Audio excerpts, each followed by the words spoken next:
मुस्तफ़ा सल्लल्लाहु अलैहि वसल्लम की पाक और अज़ीम बारगाह में हदिया दुरूद व सलाम का नजराना मोहब्बत पेश करने के बाद मेरे फ़याज़ान गिरामी ज़ीनते बज़म और महफ़िल ज़िक्र सैयदना इमाम अली मुक़ाम इमाम हुसैन इनेकाद पसीर है और स्टेज की ज़ीनत जनाब साहबजादा पीर सैयद मोहम्मद फैज़ानुल मुज्तबा बुखारी मुजद्दिद सरहंदी ज़ेब सजादा दरगाह मुक़द्दसा सैयद चंद पीर सरकार बताली मरर शरीफ और हजरत अल्लामा किबला हाफिज मोहम्मद इरफान नईमी साहिब और हाफिज मोहम्मद अवैस साहिब और किबला कारी नादर हुसैन साहिब। मैं किस किस का नाम लूं और किस किस का ना लूं, लेकिन आप सब शाकान रसूल बड़े खुशकिस्मत हैं जो इस वक्त बारगाह सैयदना इमाम अली मुकाम में हाजिर हैं। और ज्यादा देर भी नहीं लगाऊंगा, इंशाअल्लाह तकरीबन 11:30 बजे हमने दुआए खैर भी कर लेनी है।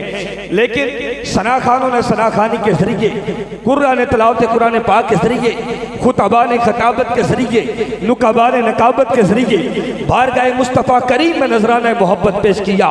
लेकिन बंदा नचीज इस मुकाम पर पहुंचा है कि जिंदगियां खत्म हुई और कलम टूट गए। या रसूल अल्लाह, आपके औसाफ का एक बात भी पूरा ना हुआ।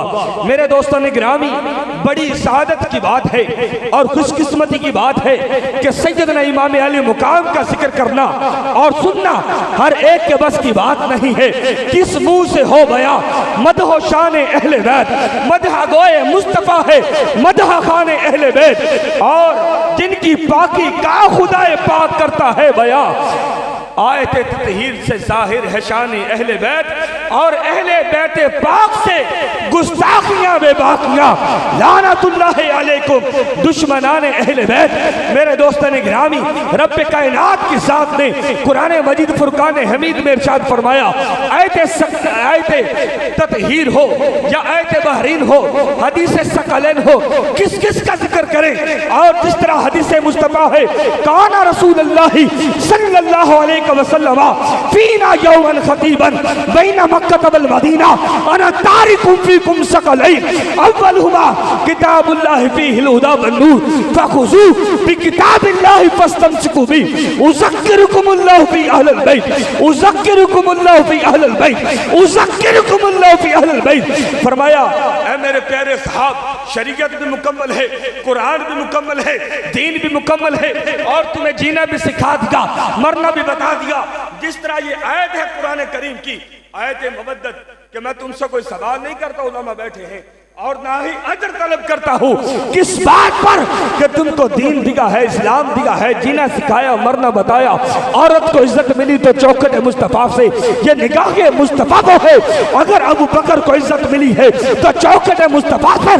अगर अबू बकर पे नजर पड़े तो सदाकत का बादशाह, अगर उमर पे नजर पड़े तो अदालत का बादशाह, अगर उस्मान गनी पे ये नजर पड़े निगाह मुस्तफा तो सखावत का मंबा, अगर ये अली पे नजर पड़े तो शुजाअत का बादशाह, अगर सैयदा कायनात पे पड़े तो सैयदतुन निसा, अगर हसनैन करीमैन पे पड़े तो अस्सय्यदुश शुबाब मिन अहले जन्ना, हसन और हुसैन जन्नती जवानों के सरदार हैं।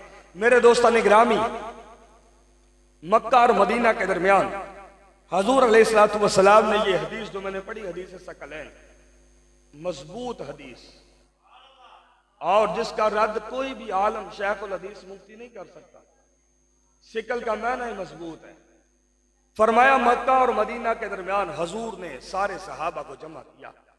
फरमाया, मेरे प्यारे साहब, दीन कुरान शरीयत मुकम्मल है, अब मैं तुम्हारे दरमियान दो मजबूत चीजें छोड़े जा रहा हूं। अव्वलहुमा, उनमें से जो पहली है, किताबुल्लाह फीहिल हुदा वन नूर।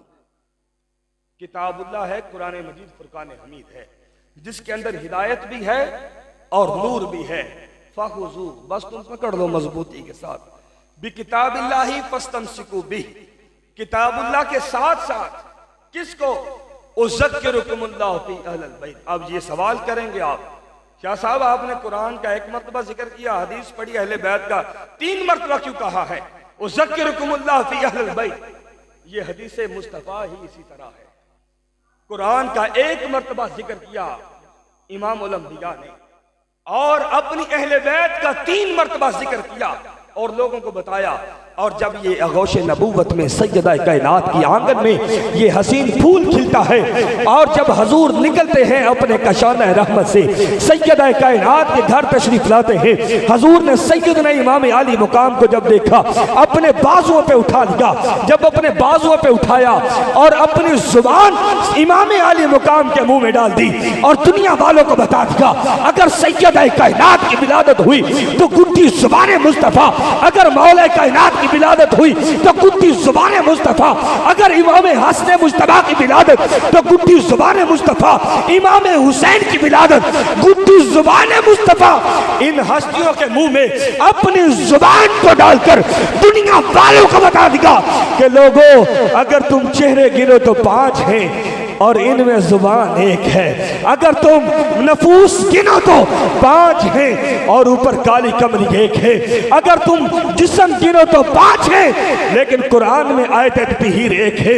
सैयदना इमाम आली मुकाम को अपने बाजुओं पर उठाकर अपनी जुबान से गुत्थी देकर, वो जुबान जिसको सब कुंजी कुंजी कहे, उसकी नाफिज हुकूमत पे लाखों सलाम। जो जुबान खुले तो शरीयत के कानून का निफाज होता है, वो जुबान जो खुले तो कुरान बनता है, वो जुबान जो खुले तो हदीस बन जाती है। जुबान मुस्तफ़ा हुसैन के मुंह में डाली और चेहरा किया मौला कायनात सैयदना अली मुर्तज़ा की तरफ और कहा, अली मुर्तज़ा क्या सोच रहे हो, इस शहजादे का नाम क्या रखा जाए?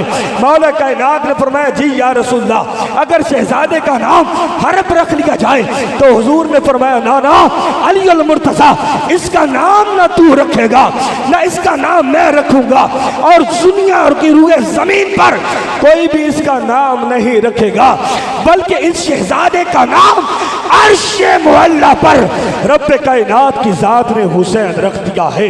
अगर मैं यहाँ रुक के ये जुमला कहूँ कि इमाम हसन मुस्तफा सर के बालों से लेकर नाव तक तशबीह मुस्तफा, नाव से लेकर पाँव के नाखूनों तक इमाम आली मुकाम शबीह मुस्तफा। अगर मैं और आसान करूँ कि रूह के हुस्न मुस्तफा के 2 हिस्से हैं, एक को हसन कहते हैं तो दूसरे को हुसैन कहते हैं। वजूदे हुस्न मुस्तफा के भी 2 हिस्से हैं, एक को हसन कहते हैं और दूसरे को हुसैन कहते हैं। हजूर ने बार बार बोसे लिए अपने नवासी इमाम अली मुकाम के।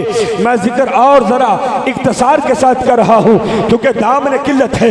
मेरे फ़याज़ान गिरामी, सारी दुनिया पत्थरों से भरी पड़ी है, लेकिन एक पत्थर हजर अस्वद जिसको लोग चूमने के लिए अपनी जान की परवाह नहीं करते, आगे बढ़ बढ़ के कंधों से कंधे टकराते हुए, टांगों से टांगे मसलते हुए आगे बढ़ते हैं हजर अस्वद का बोसा लेने के लिए।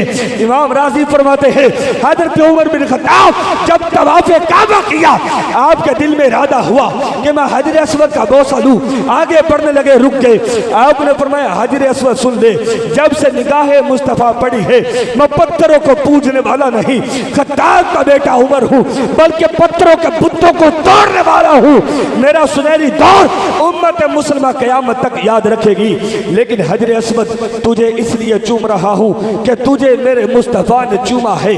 उसका मुकाम हजर अस्वद का इतना बुलंद, इतनी मंजिलत, इतनी आला अरफा क्यों मिल गई? हुजूर ने एक मर्तबा चूमा है। जिसको हुजूर ने एक मर्तबा चूमा, उस पत्थर का तो ये मुकाम, और जिस हुसैन को हुजूर ने बार बार चूमा है उसका मुकाम क्या होगा? उसका मुकाम क्या होगा?